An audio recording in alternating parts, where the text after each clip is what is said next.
আসসালামু আলাইকুম সবাইকে। লাইফস্টাইল উইথ বউ শাশুড়ি কিচেনে আপনাদের সবাইকে স্বাগতম জানাচ্ছি। আশা করছি আপনারা সবাই ভালো আছেন। আজকে আমি নিয়ে আসলাম ময়মনসিংহের ঐতিহ্যবাহী কবাব রেসিপি। এই কবাবটা মূলত ময়মনসিংহেই খাওয়া হয় এবং এটা আমি আজকে ট্রাই করব। এটা খেলে বুঝতে পারবেন যে এটা কতটা মজা হয়েছে। চলুন তাহলে শুরু করা যাক। ময়মনসিংহের সেই ঐতিহ্যবাহী কবাবটা বানানোর জন্য আমি এখানে ব্রেস্ট পিস নিয়ে নিয়েছি একটা মুরগির। আমি এখন এটাতে চুলার অল্প আছে আমি একটু পুড়িয়ে নিব। আমি এটা বসিয়ে দিচ্ছি। আমি এভাবে উল্টে পাল্টে আমি এটাকে পুড়ে নিব।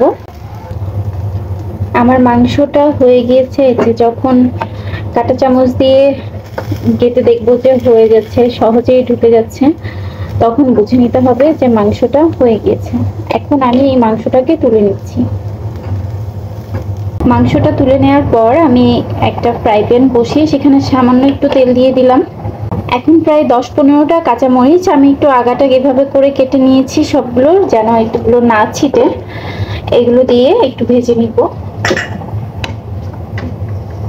আমার মরিচ কিছুটা ভাজা হয়ে গিয়েছে। এখন আমি মাংসর পরিমাপ অনুযায়ী কিছুটা আদা কুচি এবং রসুন কুচি নিয়ে নিয়েছি।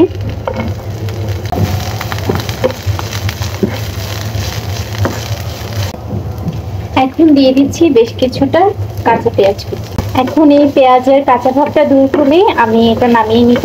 এটা পুরোপুরি লাল লাল করা লাগবে না, জাস্ট অল্প একটু পেঁয়াজের কাঁচা ভাবটা দূর হলেই হবে।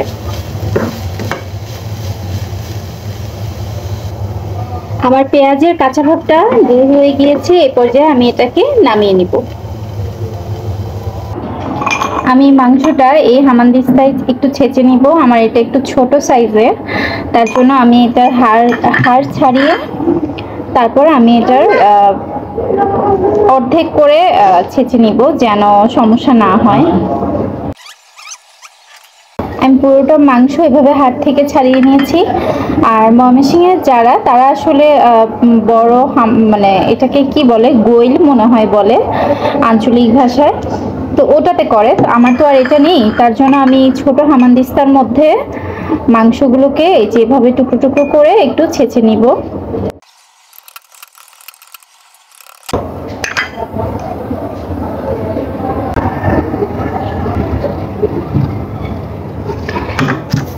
আমার এগুলো ছেঁচা হয়ে গিয়েছে। এই ছেঁচে তারপর আমি মাংসের সাথে মিশিয়ে নিব। মাংস ছেঁচা ও এই যে পেঁয়াজ আর আদা রসুন আর কাঁচামরিচ ছেঁচা একসাথে দিয়ে সাথে দিব পরিমাণ মতো লবণ। এবার আমি এটাকে ভালো করে মাখিয়ে নিচ্ছি। যাদের বড় হামানদিস্তা আছে তারা তো এটা পুরোটা একসাথে হামানদিস্তায় করে নিতে পারবেন, কিন্তু আমার তো আসলে বড় হামানদিস্তা নেই, তার জন্য ছোটটাতে অল্প অল্প করে ছেঁচে তারপরে আমি এভাবে করে চামচ দিয়ে মাখিয়ে নিলাম। আর এই যে আমার মাখানো কমপ্লিট হয়ে গিয়েছে। এখন আমি সামান্য পরিমাণে সরিষার তেল একটু দিয়ে দিয়েছি। এবার আমি ভালো করে এটাকে মাখিয়ে নিচ্ছি। আর এই যে আমার রেডি। যারা ঝাল কম বেশি পছন্দ করেন তারা কাঁচামরিচটা বাড়িয়ে কমিয়ে নিতে পারেন। আমি আমার পরিমাণ অনুযায়ী দিয়েছি। তো এই যে আমার ডান ময়মনসিংহের ঐতিহ্যবাহী কবাব রেসিপি। তো সবাই, আশা করি সবার ভালো লাগবে এটা। আর সবাই অবশ্যই বাসায় ট্রাই করবেন।